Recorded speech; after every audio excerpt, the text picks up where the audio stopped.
जब दुश्मन गुमान में फतह का जश्न मना रहा था, तब पाकिस्तान खामोशी से तारीखी मार्के को रकम कर रहा था। 7 मई 2025 एक तारीख, एक तमगा, एक मार्का जो न सिर्फ भारत की नींदें उड़ा गया बल्कि दुनिया भर की नजरें पाकिस्तान की जानिब मोड़ गया। जहां पाक फजाइया ने राफेल जैसे जदीद जंगी तैयारे को जमीन बोस किया, वहीं स्कैल्प क्रूज मिसाइल को फजा में तबाह करके दुनिया को हैरान कर दिया। 10 मई का तारीखी मार्का पाकिस्तान के साथ मिलकर 6 मुमालिक ने भारत पर साइबर हमला किया। भारतीय मीडिया इस चीज का एतराफ कर रहा है। ब्राह्मोस मिसाइल डिपो तबाह हो गया। भारतीय इदारे ने पाकिस्तानी मौकफ की भी तस्दीक कर दी। भारत के नेशनल रेडियोलॉजिकल सेफ्टी डिवीजन की ताजा रिपोर्ट ने भी थरथल्ली मचा दी है। पाकिस्तान से शिकस्त खाए भारतीय खसियानी बिल्ली की तरह खंबा नोचने लगे, जबकि तुर्किया को भी धमकी दे डाली। S-400 सिस्टम की तबाही छुपाने की भारतीय कोशिश नाकाम। मोदी की तस्वीर पुरानी निकली। गोदी मीडिया एक बार फिर पकड़ा गया। सिंतास मुआहिदा मुअत्तल नहीं किया जा सकता। आलमी बैंक का बयान सामने आ गया। मैं नहीं चाहता एप्पल इंडिया में अपनी मसनूआत बनाए। अमेरिकी सदर डोनाल्ड ट्रंप के बड़े बयान ने मोदी की बैंड बजा दी।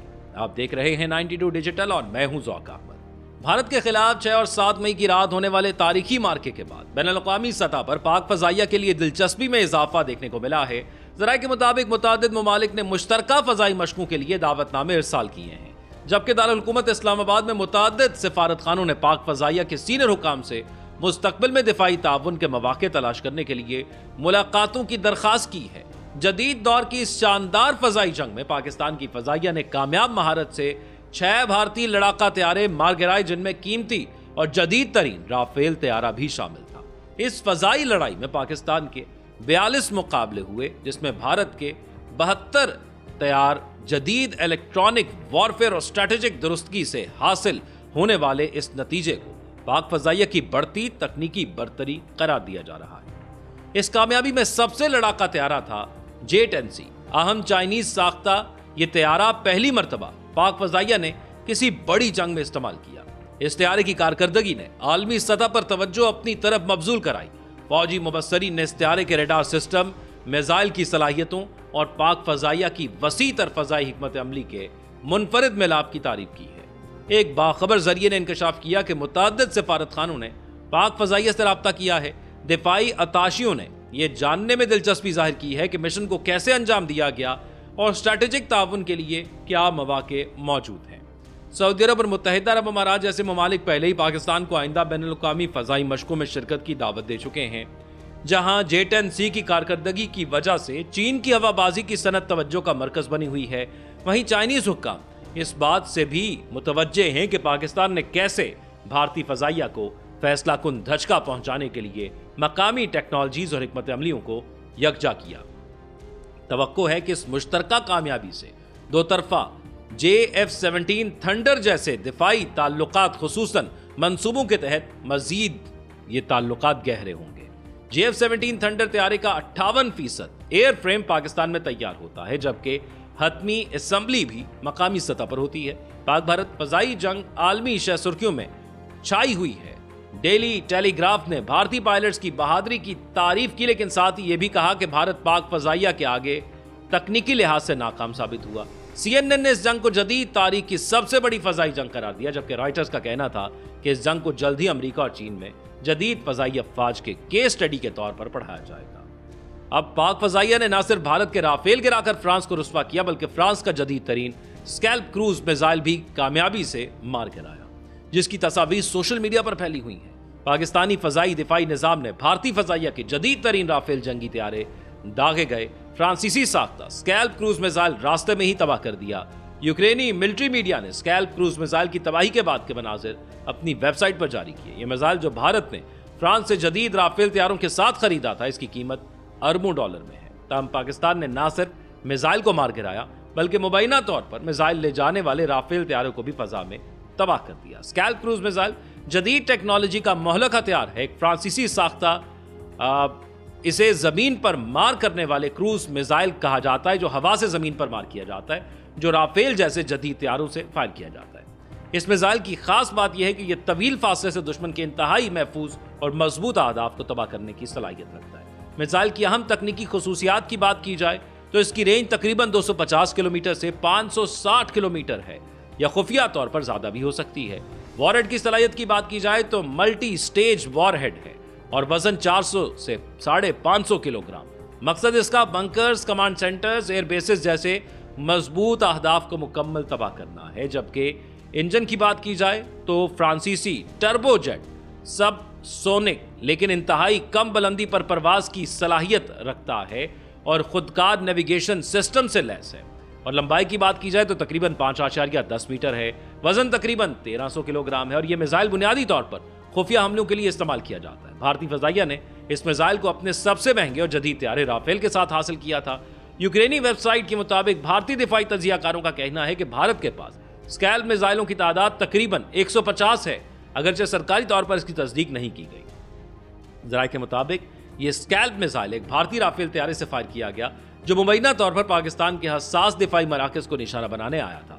तमाम पाकिस्तानी एयर डिफेंस ने न सिर्फ बरवक्त रद्द अमल दिया बल्कि मिसाइल को हवा में तबाह कर दिया। यूक्रेनी वेबसाइट ने पाकिस्तानी वेबसाइट डिफेंस पाकिस्तान के एक्स अकाउंट पर मौजूद तस्वीर का हवाला दिया जिनमें मिसाइल के फ्यूज, लॉन्च, वॉरहेड और टर्बोजेट इंजन के मुख्तलिफ माहिरीन का कहना है कि यह मिसाइल एक ऐसे राफेल तैयारे से फायर किया गया जिसे पाकिस्तानी फजाइया ने J-10C मिसाइल से मार गिराया था। और ये दोनों के दरमियान एक जायजा था जिसमें पाकिस्तान के पास PL-15 था और उनके पास ये मिसाइल सिस्टम था। पाकिस्तान ने मौसर तरीके से और मौसर हिकमत अमली से उसको फायर किया, जबकि भारत की जानिब से हथियार उनके पास जदीद थे। शायद पाकिस्तान के पास जो हथियार थे उससे भी ज्यादा उनके पास जदीद हथियार थे, लेकिन जो चलाने की महारत थी और जो सूझबूझ थी उसमें वो मार खा गए। जबकि भारतीय अखबार टाइम्स ऑफ इंडिया ने दावा किया है कि ऑपरेशन सिंदूर के दौरान सिर्फ भारत मगरब की सरहद ही नहीं बल्कि साइबर स्पेस में भी शदीद हमले किए गए हैं। टाइम्स ऑफ इंडिया ने साइबर सिक्योरिटी माहिरीन के हवाले से कहा है कि पाकिस्तान, तुर्की, बांग्लादेश, मलेशिया,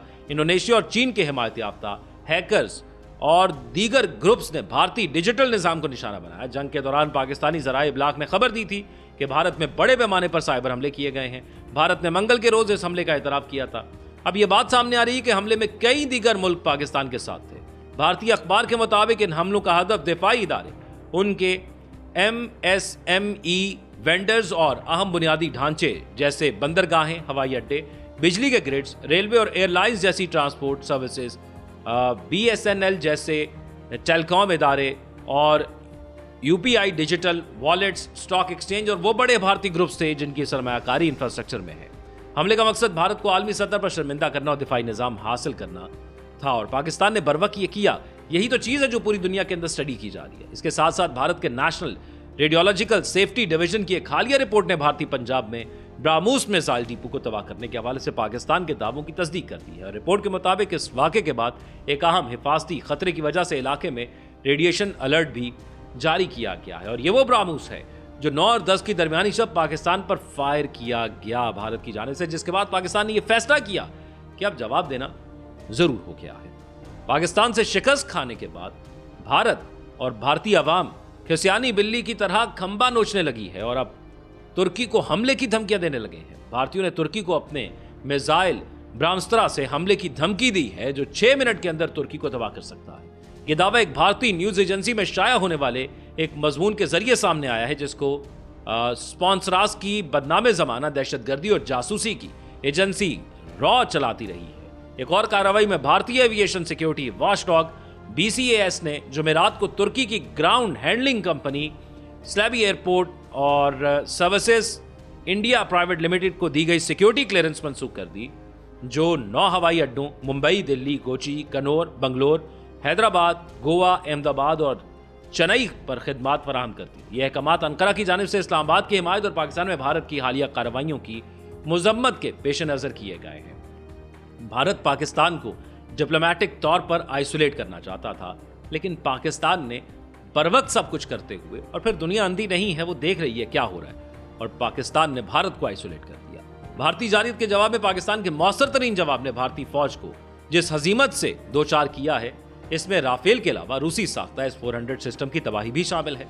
पाकिस्तान की जानिब से इस सिस्टम की तबाह होने वाली जो दावा किया गया था उसके सबूत भी दुनिया के सामने पेश कर दिए गए हैं। अब इस हवाले से एक फोटो नरेंद्र मोदी की सर्कुलेट कर रही है और उसमें बताया जा रहा है कि देखिए नरेंद्र मोदी तो S-400 पर मौजूद हैं, लेकिन वो फोटो फिर जब तहकीक हमने की तो वो पुरानी थी। वो एक पुराना दौरा था जब ये S-400 लॉन्च किया गया या वहां पर नस्ब किया गया, तो तब नरेंद्र मोदी वहां पर गए थे और तब की तस्वीर को दोबारा लगाकर अपने आप को इस झूठ के साथ सच्चाई को ठुकराने की कोशिश की जा रही है। जबकि भारत की जानिब से सिंतास मुआहदे पर गीदड़ भभकियों के बाद आलमी बैंक ने वाजे कर दिया है कि मुआहदा मुअत्तल नहीं किया जा सकता। आलमी बैंक के सदर ने वाजे तौर पर कहा कि इस मुआहदे के अंदर लिखा हुआ है कि यकतरफा तौर पर कोई एक फरीक इस मुआहदे को खत्म नहीं कर सकता। अमेरिका के सदर डोनाल्ड ट्रंप ने कहा है कि मेरी एप्पल के CEO से बात हुई है कि आपको इंडिया में अपनी मसनूआत बनाने की जरूरत नहीं है, इंडिया अपना ख्याल खुद रख सकता है।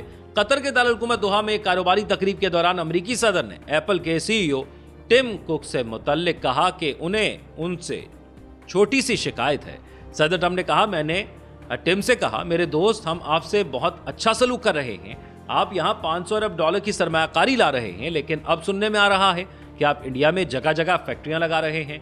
मैं नहीं चाहता कि आप इंडिया में काम करें। हाँ, अगर आप इंडिया का ख्याल रखना चाहते हैं तो कर सकते हैं, लेकिन इंडिया दुनिया के उन ममालिक में शामिल है जहां टैरिफ सबसे ज्यादा हैं, इसलिए वहां माल बेचना बहुत मुश्किल है।